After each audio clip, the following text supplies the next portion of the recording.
સુરતના સૈયદપુરામાં ગણેશ પંડાલમાં પથ્થરમારાના મામલામાં 28 આરોપીઓને કોર્ટમાં રજૂ કરાયા છે. કોર્ટમાં રજૂ કરાયેલ 28 પૈકી એકની તબિયત લથડી છે. 58 વર્ષીય ઇલિયાસ મુનશીની તબિયત લથડી છે. આરોપીને ટીબીની બીમારી હોવાથી અચાનક તેની તબિયત બગડી છે. પોલીસે મોબાઈલ વાનમાં આરોપીને સારવાર અર્થે સુરત નવી સિવિલ હોસ્પિટલે ખસેડ્યું હતું. આ સિવાય અન્ય એક આરોપી દિવ્યાંગ હોવાથી પોલીસે કોર્ટ સમક્ષ કસ્ટડી નહીં લેવા રજૂઆત કરી છે. આ સિવાય અન્ય 5 आरोपीओं पुलिस द्वारा मार मार्यानो आक्षेप कर्यो छे। सूरत में जो 8 तारीख को एक घटना हुई, बहुत दुखद घटना थी। पहले तो वो गणपति जी की पंडाल में आरोपियों ने जो नुकसान किया वगैरह जो है, उसके बाद आरोपी ने जो नुकसान किया दूसरे आरोपियों ने, उसके बारे में टॉक ऑफ द टाउन ये मैटर थी। इस केस में एक तो पंडाल में नुकसान करने का केस है, दूसरा केस है अटेम्प्ट टू कमिट मर्डर, तीसरा जो है उसके बाद एक ऑफेंस हुआ, ये 3 ऑफेंसेस।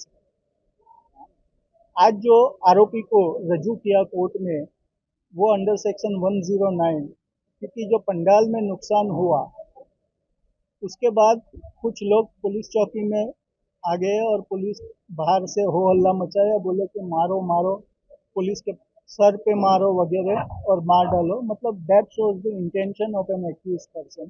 तो उसके आधार पर अटेम्प्ट टू कमिट मर्डर का ऑफेंस दाखिल किया गया। उसमें 27 आरोपी को अरेस्ट किया कल और आज कोर्ट में प्रोड्यूस किया।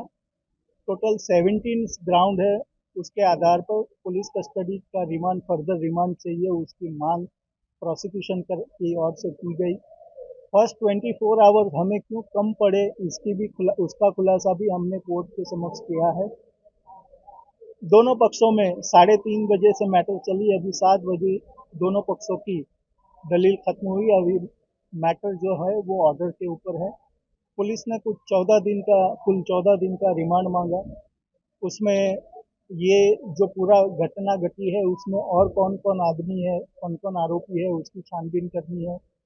वेपन्स के बारे में छानबीन करनी है, उसकी पहचान शिनाख्त करनी है, वो भी है वन ऑफ द ग्राउंड। तो कुल 17 ग्राउंड के आधार पर पुलिस ने रिमांड की मांग की है। हमने वहां तक बोला है कोर्ट में कि दिस इज अदर साइड में कुछ पॉलिटिकल इशू के बारे में भी दलीलें की गई। हमने कोर्ट में बोला कि this is a court of law, ये पॉलिटिकल मुद्दा नहीं है, पॉलिटिकल ग्राउंड नहीं है। पुलिस ने कोई पिक एंड चूज नहीं किया। पुलिस के पास जो भी एविडेंस था वो एविडेंस के आधार पर, उसने प्राइमा फेसी एविडेंस के आधार पर अरेस्ट किया। अदर साइड से ये भी बोला गया कि हमारे पास ये क्लिप है, वो क्लिप है, तो हमने बोला वो you can submit that clip before the police. और हम कोर्ट को बताना चाहते हैं कि कोर्ट को सत्य के नजदीक ले जाने के लिए पुलिस थोड़ा इन्वेस्टिगेशन करना चाहती है और इसके लिए इतने सारे एक्यूज है, तो उसमें 24 घंटा का जो फर्स्ट टाइम हमें मिला था वो कम पड़ा, वो हमने कोर्ट में सबमिट किया। सर, एक आरोपी का नाम एफआईआर और उसे अरेस्ट बताया है, ये भी एक मुद्दा। नहीं, ऐसा कुछ नहीं। जो नाम है, जो एक्यूज है, उसको ही प्रोड्यूस किया। जो आदमी था, जो एक आदमी था, उसके तपास के दौरान ऐसा पाया गया कि वो इसके अंदर नहीं है, तो उसको नोटिस देके जाने दिया है।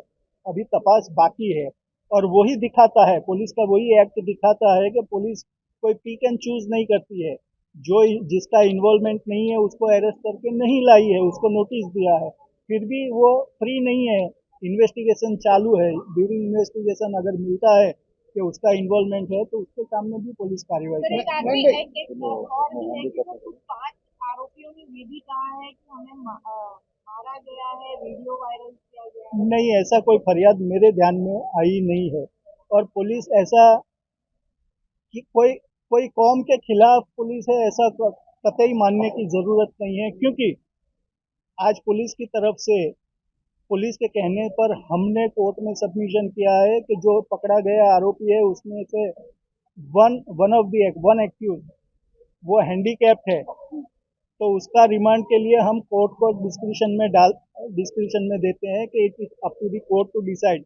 मगर उसकी ज़रूरत होगी तो हम उसकी कस्टडी वापस भी मांगेंगे।